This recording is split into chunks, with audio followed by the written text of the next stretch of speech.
ઋગ્વેદની ઋચા બોલતા આ બાળકો કોઈ બ્રાહ્મણોના દીકરાઓ નથી, પરંતુ કન્સ્ટ્રક્શન સાઇટ ઉપર કામ કરતા એ મજૂરોના દીકરાઓ છે કે જેમણે કદાચ જિંદગીમાં કોઈ દિવસ પુસ્તક પણ જોયું નથી. કેવી રીતે આ બાળકોને સંસ્કૃતની આ ઋચાઓ મોઢે થઈ, એની પાછળ કોણ છે જવાબદાર? આવો નિહાળીએ આ એક અહેવાલમાં.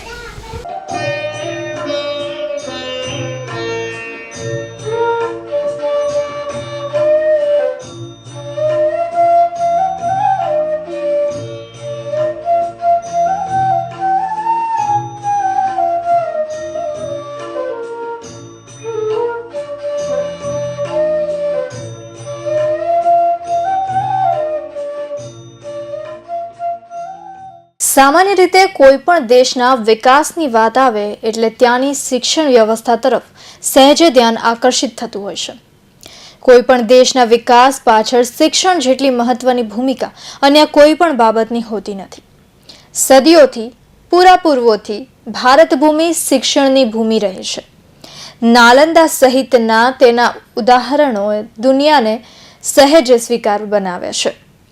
પરંતુ 200 વર્ષની ગુલામી અને ત્યાર પછીના આઝાદીના વર્ષોની રાજકીય ઈચ્છાશક્તિના અભાવે આપણા દેશનો મહત્વનો તબક્કો આજે પણ શિક્ષણથી વંચિત રહી ગયો છે. જોકે દેશની શૈક્ષણિક હાલત અંગે દેશના જ કેટલાક જાગૃત નાગરિકોએ સુધારવાનું બીડું ઝડપ્યું છે. દેશમાં અનેક ઠેકાણે આપે લોકોને મફત શિક્ષણ માટે સંસ્થાઓ ચલાવતા જોયા હશે, પરંતુ આજે અમે જે વ્યક્તિ સાથે આપને મળાવવા જઈ રહ્યા છીએ તે વ્યક્તિનું શિક્ષણ પરત્વેનું જુનૂન જોઈ આપણને પણ ચોક્કસપણે સલામી આપવાનું મન થશે. જી હા, આજે અમે આપને જે શખ્સને મળાવવા જઈ રહ્યા છીએ એ શખ્સ પોતે અલ્પ શિક્ષિત અને માત્ર ઇલેક્ટ્રિક કોન્ટ્રાક્ટનું કામ કરે છે. એક દાયકા પહેલા તેઓને વિચાર આવ્યો કે મજૂરો કે જેઓ રોજી રોટી માટે એક સ્થળેથી બીજા સ્થળે વિચરતા હોય તેઓના બાળકો તો કોઈ દિવસ અભ્યાસ કરી જ શકતા નથી. બસ આ એક જ વિચારે તેઓને ગતિમાન કર્યા. એક દાયકા પહેલા મજૂરોના બાળકોને માત્ર અક્ષર જ્ઞાન મળે તે હેતુથી તેઓએ અક્ષર જ્ઞાન માટેનો ભેખ ધારણ કર્યો. કોઈ એડમિશન નહીં, કોઈ હાજરી નહીં, કોઈ પાર્ટી કે પેન નહીં, બસ મજૂરોના બાળકોને પ્રેમથી લેવા જવાના, પોતાને ત્યાં લાવી અક્ષર જ્ઞાન આપવાનું અને બાળકો અક્ષર જ્ઞાન લેવા આવે અને ત્યાં બેસીને કંઈક શીખે એટલે પોતાની અલ્પ આવકમાંથી આ બાળકોને અલ્પાહાર પણ કરાવવાનો. દાયકાની આ મહેનત બાદ હજારો બાળકોને અક્ષર જ્ઞાન આપનાર આ અક્ષર ગુરુનું નામ છે ગિરિજાશંકર ઉપાધ્યાય.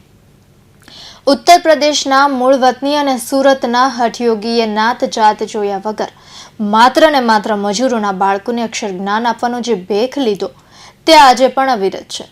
ન કોઈ સરકારી સહાય, ન કોઈ માનવીય સહાય, ન કોઈ આર્થિક સહાય, છતાં પણ આવી સેવા પ્રવૃત્તિ શરૂ કરનાર ગિરિજાશંકર વિશે આજે તેઓના જ મોડેથી તેઓની જીવન કરણી વિશે જાણીશું વ્યક્તિ વિશેષમાં. શિક્ષાની ભેખ દખાવનારા જે ગિરિજાશંકર વિશે આપણે જાણ્યું, તેઓ પોતે અત્યારે આપણા વ્યક્તિ વિશેષ કાર્યક્રમમાં આપણી સાથે છે. આપણે એમની પાસેથી જાણીએ કે કેવી રીતે એમને આ બાબતનો વિચાર આવ્યો અને તેમના આટલા વર્ષોની આ મહેનતનું આજે તેઓ શું પરિણામ ભોગવી રહ્યા છે, મેળવી રહ્યા છે. ગિરિજાશंकर સૌથી પહેલો સવાલ, તમને આ વિચાર ક્યાંથી આવ્યો? सर जी, बहुत अच्छा आपने प्रश्न किया है. मैं इलेक्ट्रिक का काम करता हूँ, इलेक्ट्रिक कंट्रैक्टर.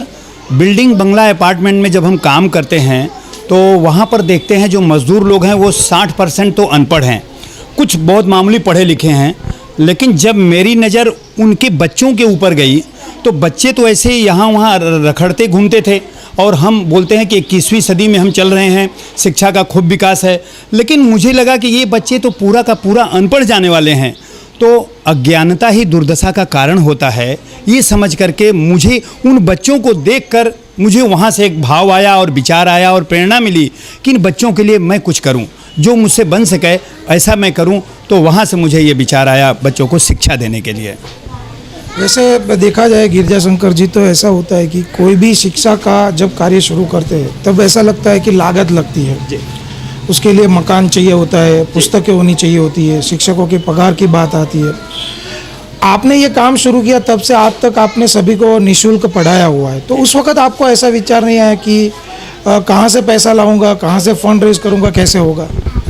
सर जी, सबसे पहले तो मैं बताऊं कि बच्चों को खुले आसमान में हम पढ़ाते थे, तो वहाँ तो कोई बजट का सवाल था नहीं.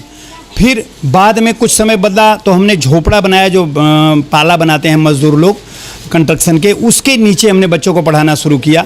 फिर बाद में हमने टीन का शेड बनाया और उस शेड के अंदर बच्चों को पढ़ाते थे। उसके बाद हमने ये मकान बनाया, जो ये मेरा मकान है, सेवा के लिए मैं समर्पित कर दिया हूँ। तो हमारे कुछ इतिहास के साक्षी हैं और मैं तो कहता हूँ हमारे हिंद चैनल भी हमारे शुरू के सेवा से और आज तक के साक्षी हैं। तो एक हमारे मित्र आए, बोले गिरजाशंकर पहले से तो अब बहुत बदल गया है, बहुत बदला हुआ है। मैंने कहा सर जी, स्थितियाँ परिस्थितियाँ तो बहुत बदली, लेकिन मैं नहीं बदला। जो मेरी सोच है, जो मेरी लगन है, जो मेरा भाव है, जो मेरा विचार है, वो नहीं बदला है। और ऐसे ही सेवा जैसे पहले करते थे आज भी हम करते रहेंगे। और बजट की बात आपने किया था, तो मैं ये बताना चाहता हूँ कि यहाँ पर हमने कोई चपरासी पट्टा वाला नहीं रखा हूँ। चपरासी से लेके चेयरमैन तक का काम स्वयं ही मैं संभालता हूँ। और सुबह हम आकर के अपने हाथों से झाड़ू लगाते हैं, फिर उसके बाद सारा काम वर्क को देखते हैं। 2 टीचर रखे हैं, इनको हम शुल्क देते हैं, सामान्य शुल्क देते हैं, कोई भारी नहीं दे पाता हूँ। और इनको भी थोड़ी श्रद्धा है कि इन बच्चों के लिए मैं कुछ करूं सेवा, इसलिए सेवा समझ के ये लोग भी करती रहती हैं। तो इस प्रकार से हमारे काम ये चलते आ रहे हैं। और थोड़ा बहुत लोग कुछ सहयोग करते हैं हमारे कामों में, तो सहयोग करते हैं तो मेरा उत्साह बढ़ जाता है और मैं और नए ऊर्जा, नए उत्साह के साथ अपना कार्य करता रहता हूँ। और मैं कहना चाहता हूँ, अगर लोग ऐसे मेरा थोड़ा सहयोग करें तो सूरत का कोई भी बच्चा अनपढ़ न रह जाए, ऐसी मेरी सोच है, ऐसा मेरा लगन है और ऐसा मेरा विचार है। और इसी भाव पे काम करता रहता हूँ। गिरजाशंकर, खास करके अपने जब बात करते हैं तो बच्चे जो होते हैं, आपने जिस बच्चों को पढ़ाया है वो बच्चे ऐसे कोई नहीं है कि जो भाई केजी, नर्सरी, बाल मंदिर वहाँ से आता है, first class, first standard, second standard. क्योंकि आपके जो बच्चे होते हैं वो मजदूरों के बच्चे होते हैं, ठीक है, जो लोग ये दिन दहाड़ी मजदूरी करते हैं, जो कंस्ट्रक्शन साइट पे काम करते हैं, तो उनका खुद का कोई ठिकाना नहीं रहता। आज वो लोग यहाँ पे है, कल कहीं और पे है। तो ऐसे में आप इन बच्चों को कैसे मैनेज करते हो, उसको शिक्षा कैसे दे पाते हो? ऐसा है सर जी कि बच्चे हमारे यहाँ 4 साल के हैं, 6 साल के हैं, 8 साल के हैं और 12 साल के भी हैं। ये स्कूल कभी गए नहीं हुए हैं, तो जो भी आते हैं उनको हमको वहीं से शुरू करना पड़ता है। ABCD, क ख ग घ अंग 1 2 3 4 5, तो शिक्षा तो हमको वहीं से देना पड़ता है। और फिर बच्चे हमारे यहाँ पढ़ते रहते हैं। तो जब 2 साल बीत जाता है तो इन्हें हम एक सर्टी बना के देते हैं और इनके माँ बाप को भी बुलाता हूँ और समझाता हूँ कि देखो, आप तो अनपढ़ रह गए थे, इसका दर्द आप ही जानते होंगे कि जीवन में आपको कितनी कठिनाई झेलना पड़ा होगा। क्योंकि आदमी जब अनपढ़ा है तो उसको चारों तरफ कुछ भी लिखा है, लेकिन उनके तो ख्याल में आता नहीं कि महिला शौचालय है कि पुरुष शौचालय है, तमाम कठिनाइयाँ आती हैं। लेकिन आप अपने बच्चे को आगे पढ़ाओ तो 2 साल के बाद उनके दिमाग में आ जाता है और बोलते हैं कि मैं मेरे बच्चे को पढ़ाऊँगा। तो फिर हम एक सर्टी बना के देते हैं, जिसके आधार पे सूरत के कोई भी स्कूल में, चाहे सरकारी हो चाहे प्राइवेट हो, फर्स्ट में उनका एडमिशन हो जाता है और बच्चा समाज की मुख्य धारा में जुड़ जाता है। यही मेरा प्रयास है और इसी पे हम काम करते हैं। कई बार ऐसा होता है कि जो दिन दहाड़ी मजदूरी करते हैं उनको खुद को सबसे बड़ी दिक्कत ये होती है कि उनकी खुद की एक सोच होती है, क्योंकि वो गरीब होते हैं। तो उनके दिमाग में एक बात सेट है कि मेरे दादा परदादा, मेरे पिताजी ने, सब लोगों ने मुझे पढ़ाया नहीं, छोटा सा था तब से मुझे दिन दहाड़ी मजदूरी में लगा दिया। तो क्या ये जो माँ बाप है वो भी ऐसा ही सोचते हैं इन बच्चों के कि नहीं, मुझे इनको पढ़ा के कहाँ जाना है? ऐसा कुछ आपको लगा है इतने सालों में? नहीं, इतने सालों के अनुभव में मैं बता रहा हूँ कि जितने भी माँ बाप आए होंगे, ज़्यादातर तो उसमें अनपढ़ ही थे। लेकिन जब हमारे यहाँ बच्चे आने लगे, पढ़ने लगे, तो उनके मन में कहीं न कहीं एक ज्योति जागी। और पहले की जो पीड़ा थी, उनके बाप दादा भी अनपढ़ थे, वो भी अनपढ़ थे, तो उनके मन में ये नहीं है भावना कि हमारा बच्चा भी अनपढ़ हो। उनको तो ऐसा लगता है कि मैं मेरे बच्चे को पढ़ाऊँ और ये बच्चे कुछ आगे जाएं और कुछ पढ़ लिख के आगे बने।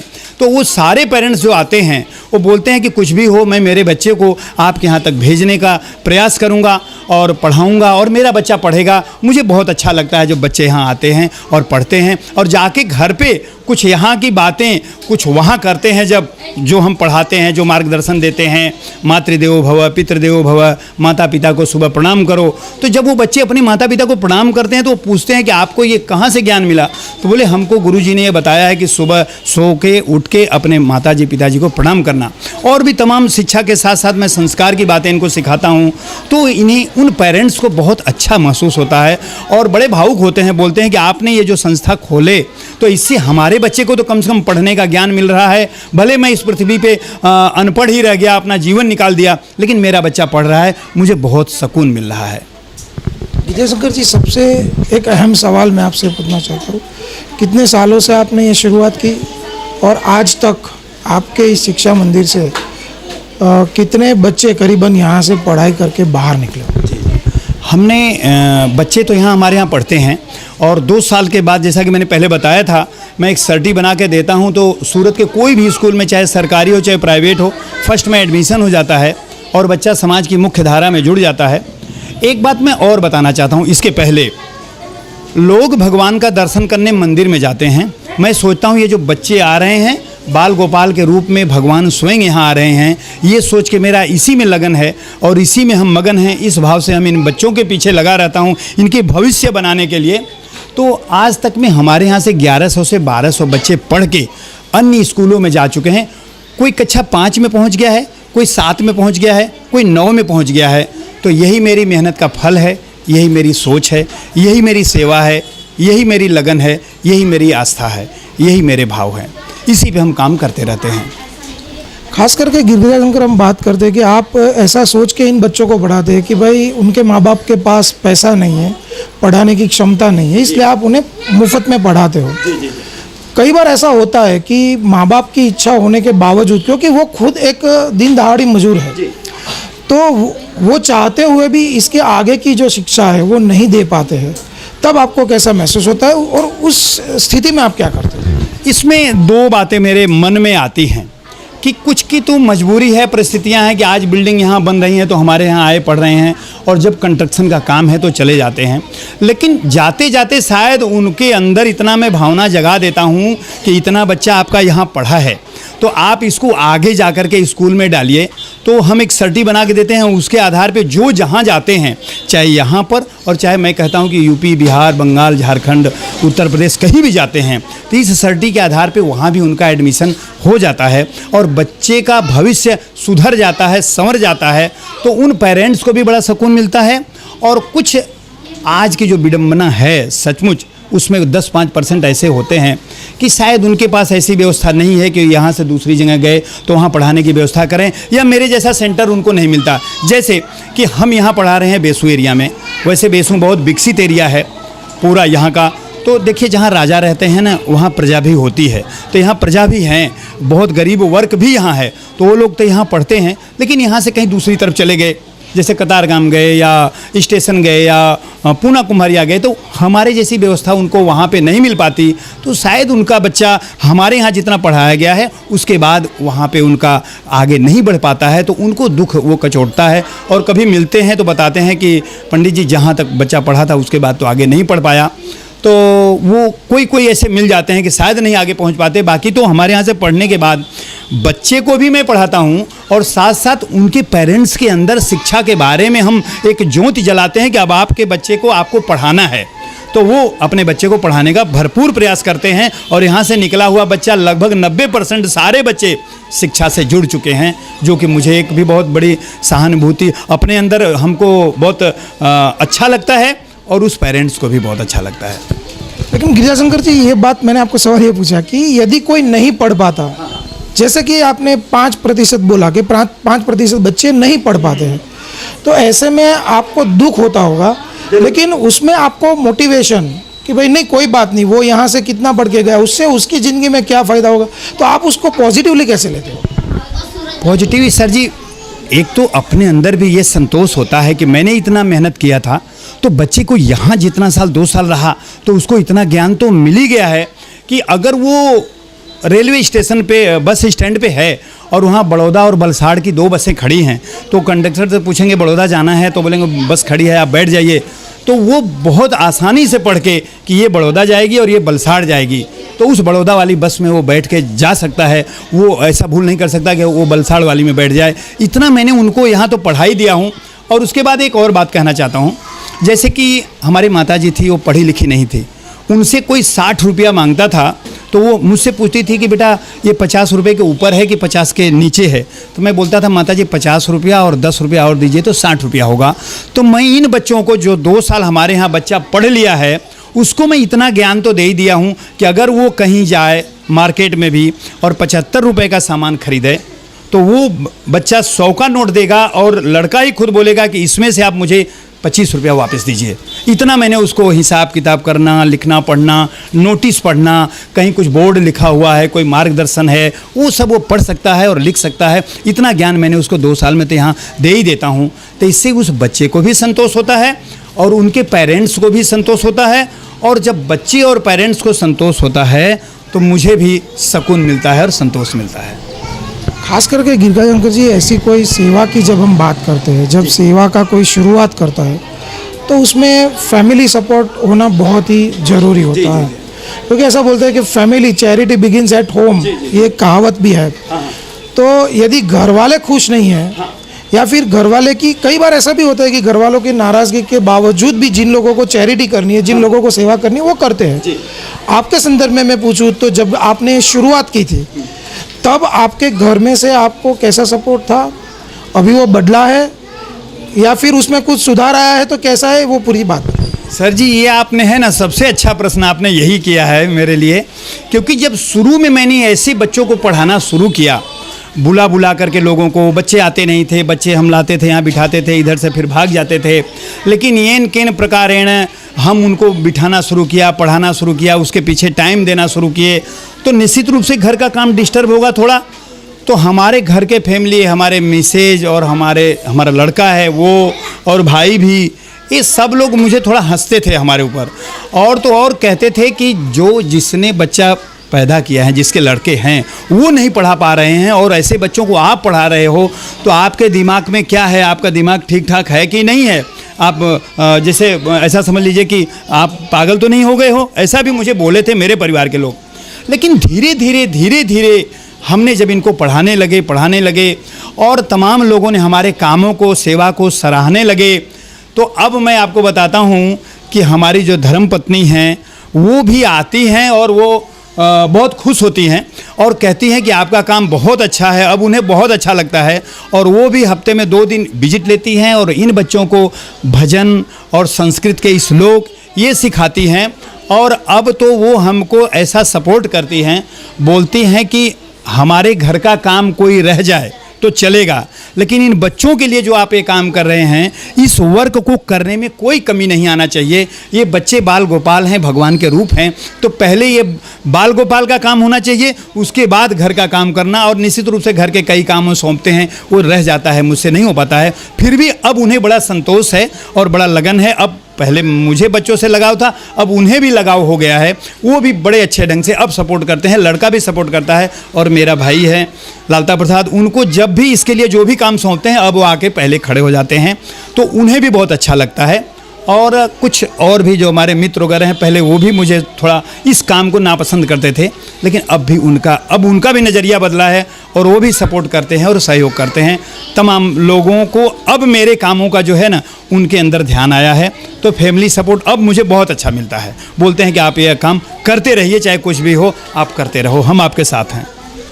गिरिजा शंकर जी, खास करके जब ऐसी कोई बात होती है, जब आप कुछ समाज सेवा का काम करना शुरू करते हो, तो एक ऐसा परिस्थिति होती है कि समाज, मतलब जो आप जहाँ पर भी काम करते हैं वहाँ के लोग, अगल बगल के पड़ोस के लोग, कुछ कहलाते हुए नेता लोग, कोई पॉलिटिकल पार्टी की बात नहीं करते, बने बनाए नेता होते हैं जो समाज के नेता कहलाते हैं, जो सोसाइटी के नेता कहलाते हैं, जो रास्ते के नेता कहलाते हैं, ऐसे लोग भी इसमें विघ्न या बाधा डालते हैं। तो ऐसी कोई बाधा आपको नड़ी, और नड़ी तो आपने उसमें से अपने आप को कैसे मोटिवेट किया? मैं इसके बारे में पहले एक लाइन में ये बोलना चाहता हूँ साहब कि जब मैं ये काम करना शुरू किया और आज इस लेवल तक आए, तो इस बीच में तमाम हमको मान सम्मान मिलता है, लेकिन मान सम्मान भी मिलता है और अपमान भी मिला है मुझे। कई प्रकार से अपमान मिलता है। कुछ लोग ऐसे होते हैं विघ्न संतोषी कि उनको अच्छा काम तो अच्छा लगता ही नहीं है, उस अच्छे में भी उनको खराब ही करना है, उनकी खराब ही सोच है। तो कई बार ऐसे लोगों ने आके विघ्न डाला तो मन बड़ा दुखी होता है कि हे भगवान, इतना अच्छा काम कर रहा हूँ फिर भी ये सहयोग तो कुछ कर नहीं रहे हैं, अच्छे कामों में भी रुकावट डालते हैं। एक बार तो मैं मन से पूरा टूट ही गया था और मैं सोचा कि शायद अब ये काम मैं बंद कर दूँ। लोगों से, समाज के प्रति से, जो समाज के लोग हैं, तो उनको ये ईर्ष्या होने लगा कि इनका ये जो काम कर रहे हैं, इस काम से इनका नाम मेरे से आगे जा रहा है, उनको ये नड़ रहा था। तो तमाम लंबा बिघने डाले अनेक प्रकार से, तो मैं बहुत टूट गया था।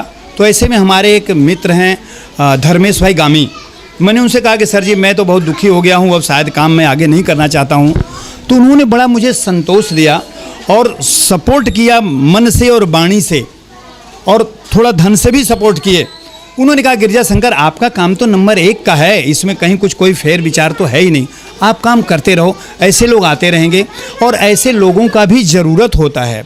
कहते हैं कि निंदक नियरे राखिए आंगन कुटी छवाए, जो आपकी निंदा करने वाला हो वो आपके पड़ोस में होना ज़रूरी है, वो रहेगा तो ही आपका काम और स्टैंडर्ड अच्छे ढंग से होगा।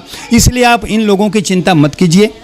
हर प्रकार के हर व्यक्ति होते हैं, हर विचारधारा के, तो जो आप अच्छे विचारधारा के होंगे आपके वो सपोर्ट करेंगे और आपको अच्छे ढंग से देखेंगे, अच्छे नज़रों से देखेंगे। लेकिन जो खराब विचारधारा के हैं तो उनका काम ही यही है, वो आपके लिए नहीं वो सबके लिए लड़ते हैं। इसलिए आप चिंता मत कीजिए और आप अपने काम में आगे बढ़िए। तो हम आगे बढ़ते रहे। खास करके जब हम बात करते हैं कि ऐसा जब काम कोई शुरू करता है तो उसमें से किसी न किसी लोगों को मोटिवेशन मिलता रहता है। आपका जो ये काम है इसमें से कितने लोग प्रभावित हुए या फिर आपसे कुछ सीख के और किसी ने कुछ काम किया हो, ऐसा कुछ? जो लोग यहाँ आते हैं और हमारे कामों की तो तारीफ़ करते ही हैं। मैं एक उदाहरण देना चाहता हूँ। एक हमारे कंट्रैक्टर हैं, इलेक्ट्रिक कंट्रैक्टर, बहुत बड़े हैं। तो उन्होंने कहा, मेरे कामों से इतना प्रभावित हुए और बोले कि गिरजा शंकर हमको तो आपसे ईर्ष्या होती है। हमने कहा सर जी ईर्ष्या क्यों होती है? बोले इसलिए कि आप इतने छोटे इंसान हो करके इतना बढ़िया और बड़ा काम कर रहे हैं और मैं इतना बड़ा हो करके ये काम क्यों नहीं कर पा रहा हूँ। तो बोले तुम्हारे कामों से हम बहुत प्रभावित हैं और मैं भी सोचता हूँ कि भविष्य में ऐसा ही काम मैं भी करूँगा और ज़रूर करूँगा। और ऐसे भी और भी लोग आते हैं जो कि कामों से हमारे खूब प्रभावित होते हैं और बोलते हैं गिरजा शंकर जी आप ये काम करते रहिए, हम आपके साथ हैं। और कभी न कभी हमारी विजिट लेते रहते हैं और सहयोग करते रहते हैं। और दूसरी जगह भी वो सोचते हैं कि मैं भी ऐसा सेंटर चलाऊं, ऐसा वो सोचते हैं। एक जन हमारे मित्र हैं, वो बोले कि हम सचिन में सेंटर चलाना चाहता हूं, आपको हमारे यहाँ आना पड़ेगा मार्गदर्शन के लिए। हमने कहा सर जी आप चलाइए, हम आएंगे ज़रूर। एक राजस्थान के भाई हैं जैसलमेर के, बोलते हैं गिरजा शंकर आपको जैसलमेर चलना पड़ेगा और ये कार्य वहाँ भी हम शुरू करना चाहते हैं, तो वहाँ आपको हम ले चलेंगे, वहाँ आपका मार्गदर्शन की ज़रूरत है। और वो भी बहुत मुझसे प्रभावित हुए हैं। तो ऐसे ऐसे लोग आते हैं तमाम जो कि हमारे कामों को देख करके प्रभावित होते हैं और बोलते हैं कि हम ये काम करना चाहते हैं। तो शायद मैं सोचता हूँ कि मेरा मकसद यही है कि हम इनको तो शिक्षा दें ही, और समाज के जो लोग हैं सक्षम हैं कि ऐसा काम कर सकते हैं तो वो भी ऐसा काम करें, यही अपनी विचारधारा है। और लोगों को ऐसे बहुत से लोग हैं जो कि वो भी प्रभावित हैं कि मैं भी ऐसा काम समाज के लिए करूँगा। गिरजा शंकर की खास जब हम बात करते हैं गवर्नमेंट की, तो गवर्नमेंट बहुत सारी योजनाएं लाती है, बहुत सारी उसकी आवेदन देती है या फिर उसकी एडवर्टाइजमेंट करती है, मुफ्त शिक्षा, बाल शिक्षा। खास करके एक कायदा भी है उसमें, राइट टू एजुकेशन RT। हर साल हर एक स्कूल को 25% बच्चों को मुफ्त में पढ़ाना होगा, उसकी स्कॉलरशिप होगी वो गवर्नमेंट देगी। ये सब होता है, लेकिन देखते हैं कि वो सब बातें होती रहती है। आज भी यदि अपन देखें तो जो सूरत म्यूनिसिपल कॉरपोरेशन है, उसकी जो नगर प्राथमिक शिक्षण समिति है, उसके अंतर्गत सभी जगह पे स्कूल खोले हैं उन लोगों ने, वहाँ पे बच्चे लोग पढ़ते हैं। आपका काम और वो काम दोनों अलग कैसे माना जा सकता है? अलग इसलिए है सर जी कि वो उन लोगों के कुछ नीति नियम हैं और शायद उस नीति नियम में वो जो फॉलो करते होंगे तो उनको वो उनसे हिसाब से चलते हैं।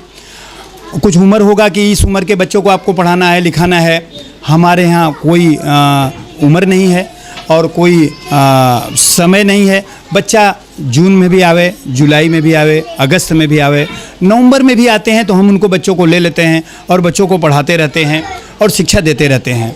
और साथ साथ शायद उनके नीति रीति भी बहुत अलग उनके ऊपर लागू रहता है और हमारे ऊपर कोई नीति रीति लागू नहीं। हमको सिर्फ यही नीति हमारी है कि जो भी बच्चा समाज का हो, किधर भी हो, कहीं भी हो, कोई भी उम्र हो, वो हमारे यहाँ आवे और हमारे यहाँ शिक्षा ग्रहण करें और उनको हम शिक्षित करें तो समाज के कुछ बच्चों को हम अगर शिक्षित कर सकते हैं तो मैं अपने आप को धन्य समझता हूँ। इसलिए मैं उनको अपने हिसाब से शिक्षित करते रहते हैं, पढ़ाते रहते हैं, लिखाते रहते हैं।